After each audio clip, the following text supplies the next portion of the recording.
Hey everybody, welcome back to the Acoustic Shop channel. If you watch this channel, you know that we are big fans of a great Dreadnought guitar. And that's why I'm really excited, John, because we're going to be introducing a new brand to the store, but also a brand new model from them. And this is the Iris D-WH, their first Square-Shoulder Dreadnought. Yeah, this is actually really cool. It's named after their chief CNC engineer, Will Hilton. That's the WH. That is the WH. And it is really cool to have the very first ones to come off the lot. I'm pretty excited to talk about them today. Me and Bill from Britain, mad dogs in the sun. Matterhorn, Matterhorn. Men have tried, men have died to climb the Matterhorn. That mighty Matterhorn. All right, so we're going to start with the specs on these guitars. Start at Jeremy. the very beginning. It's a very good place to start. These are two different guitars, slightly spec'd out different, so we have two different price points. I do have the more simpler version here at $2,900, where yours is coming in at $3,100. Both of these are Square-Shoulder Dreads, which is brand new to Iris. They have not done one of these before. Like me, I'm square-shouldered. Yeah, you sure are. This particular one that I'm holding right here has a Sitka spruce top, where the one you have has an Adirondack or red spruce top. As far as the back and sides, we have two different guitars as well, Jeremy. I'm holding the Mahogany. You are holding an Indian Rosewood guitar. So I kind of cover the bases a little bit on the two different most popular Square-Shoulder Dreads. Absolutely. Now, as far as the neck, they're both mahogany necks with an 1.75 inch nut width. That's how we ordered them, and a modified V-shaped neck. This is definitely more vintage, a little bit softer than some of the really vintage guitars that they are known to kind of emulate. And they do have a bolt-on mortise and tendon joint for all the guitars as well, right? Or tendon, yeah. Either Tendon. one. No tendons in these ones. They're just Tendency is tendons. to have tendon guitar necks. All right. Go There ahead. is no actual head plate on this. It looks to be mahogany that they have painted with a black paint in order to put the silk screen on top of it. Now, you do have a little bit of a difference on the one that you're holding in that this has the traditional logo. That's a new logo that they just started with the flower inlay on its peg head. So that's kind of neat. Body binding, both of these will be ivoroid bound. They do have an ebony fretboard and ebony bridge, so that matches.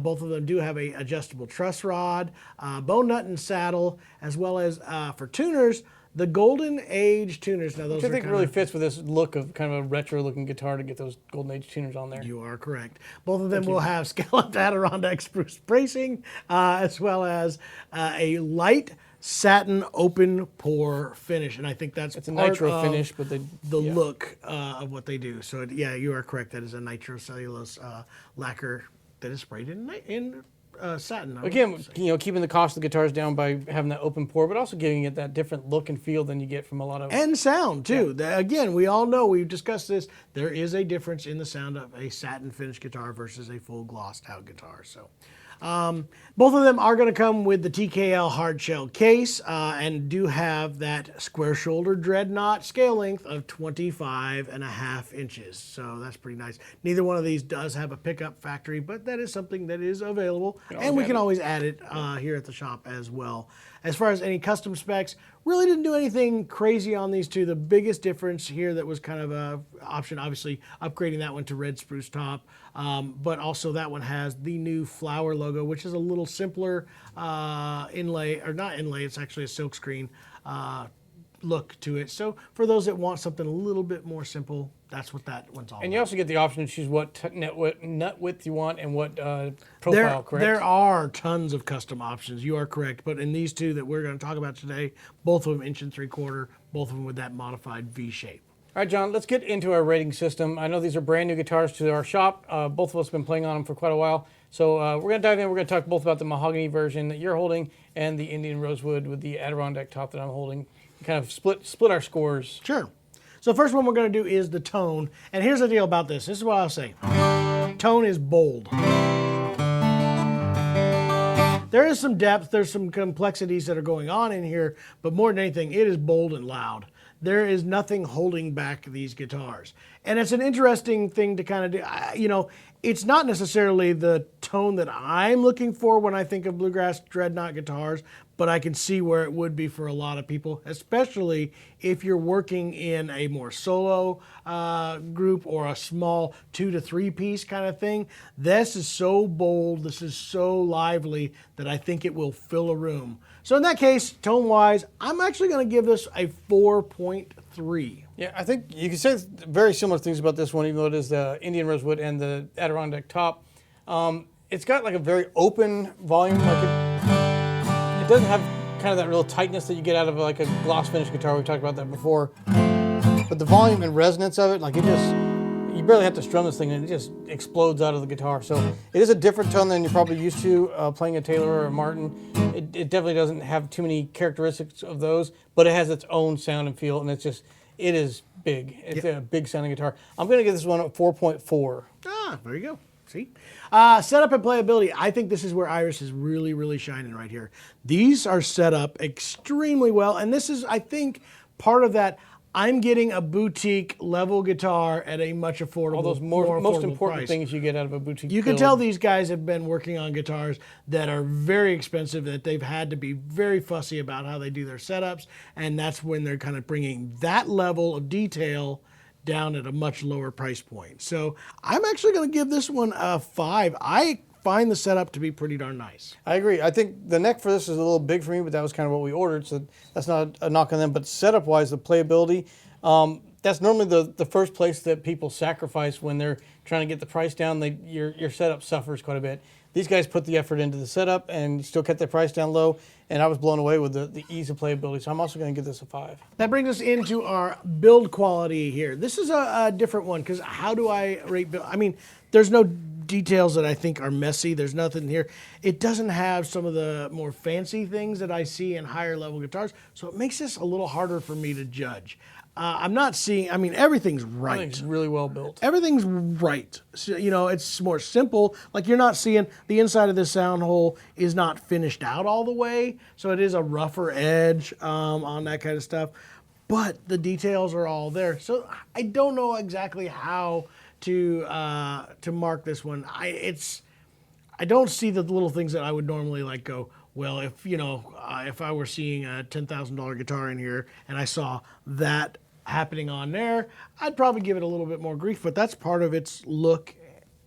The binding's perfect as far as that kind of stuff. So For what they were going for, I think, you know, I personally, I'll rate it before you do because you're still thinking about it. I think, you know, for what they were going for, I can see no problem with the build quality of it. You can tell that this was built by a boutique and not, you know, not like those old catalog guitars that had lots of issues with them. It has that look, but built by a very skilled luthier.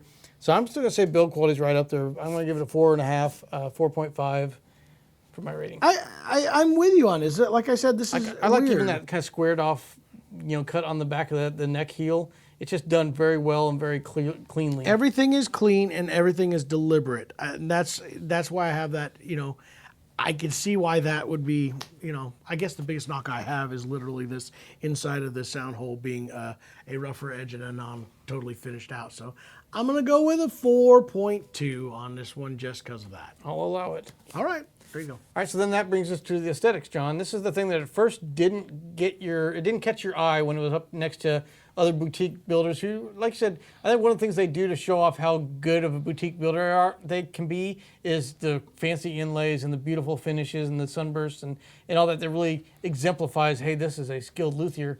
These guys were much more subtle on the aesthetics, but for me, that first time I saw them, I was like, that's really cool that somebody's bringing that old look back out and doing it in a much better quality. See, I'm that opposite guy.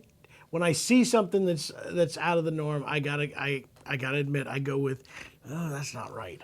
And then I have to warm up to it because then I started getting there. I'm thinking Austin music scene. I'm talking that alternate country How look. did you feel when you first saw know. one of the new Tesla trucks? Did it frighten you? I didn't frighten me. That one, that was one that I started like, that's pretty cool. And now I'm at the point of like, oh, I don't get it at all. Anyway, that's me. But you know, we all kind of warm into. I actually am kind of finding this to be interesting.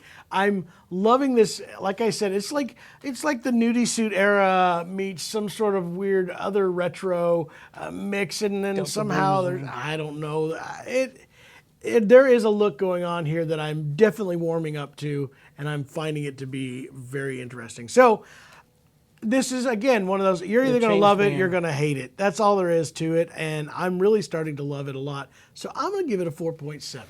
Hey, you surprised me because I thought you were going to be a little lower than No, that. I'm grew digging on you, it now. John. I'm telling you. I I think- even like the big batwing guard right now. I do too. I mean, they went out and they tried to do something original, and there's something about those old catalog guitars, the Kalamazoo and some of those early Sears and Roebuck catalog guitars that had this really cool look about them, but the quality of them definitely was not there. These guys kind of took some of that flavor, really did it well. Even just the slight burst that you have on the back of the neck on that, everything's just very subtle but well done. I'm gonna rate it up there too. I'm gonna do a 4.8 because it's different enough but very cool.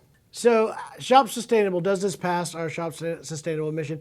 I think overall it does. Obviously, we don't know all the details in this, but I know in talking with him, they are definitely pushing really hard to get. I mean, they're using woods that people like the Unmatched Brazilian doesn't look as good, but they know it's a fantastic piece of Brazilian rosewood. They're going to use that. They're using woods that they're kind of bringing out and kind of using old woods that they found in weird stashes. So Yeah. kind of recycling it a little bit here. That's really cool. And so I think it's going to fall in our Shop Sustainable. All right, John, that brings us to our last rating, overall value. This is where I think they definitely hit the mark. These are priced pretty darn well. There's not a whole lot of boutique builders in the U.S. that are able to hit these kind of price points and do it with such a cool look and sound.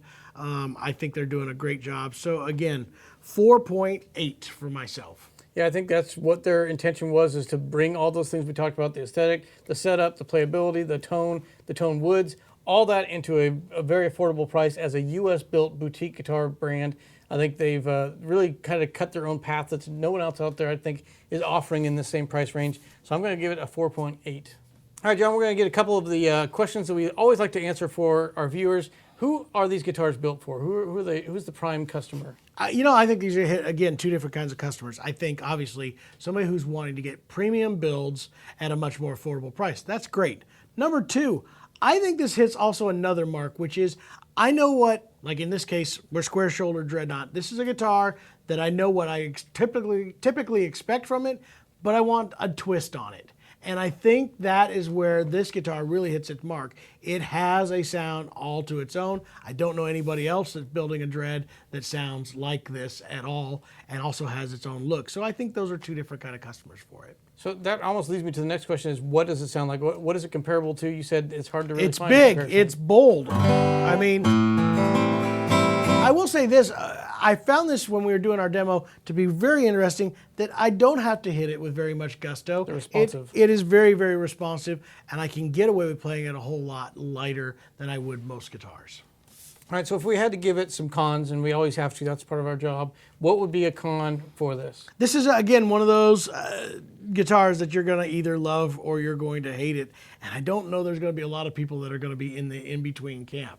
So if you are a traditional style guitar person, this is not your guitar. If you want something with a twist, and I'm going to say more of it is the look as well as the sound. If you're trying to say, I want a Square-Shoulder Dreadnought to sound like a D28 and a D18, that's not what these guitars are. I think they're also going to have to buck some of the expectations people have of a U.S. boutique builder, where they think of just, they have an image in their mind of this just crazy, beautiful instrument. And these are still crazy, beautiful, but it's a different type that people Well, let probably the aren't wood do used the to from talking. they're not used to that from a boutique U.S. builder.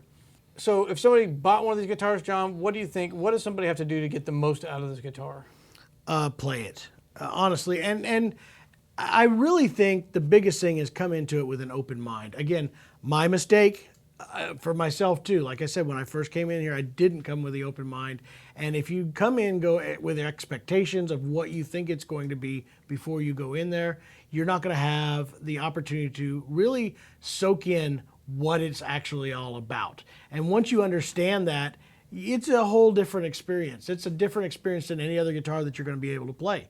It really is different than anything else. Which is kind of exciting if you are somebody that likes to have a few different guitars in your collection. This one fits its own mold, and you're not going to say, oh, that's very much like my other guitar. It's going to be its own sound, feel, look, and I think that makes it kind of a cool addition to any collection.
Well, guys, I hope you enjoyed this video. I was very excited to introduce the new Iris Square-Shoulder Dreadnoughts to our shop. DWH. And also to you, the viewers. And if you'd like to see a little bit more about Iris guitars, we made a video of why Iris guitars deserve your attention and why they got John's attention. That video, a link to it is right here below us. Thank you guys for watching. We'll see you in the next video.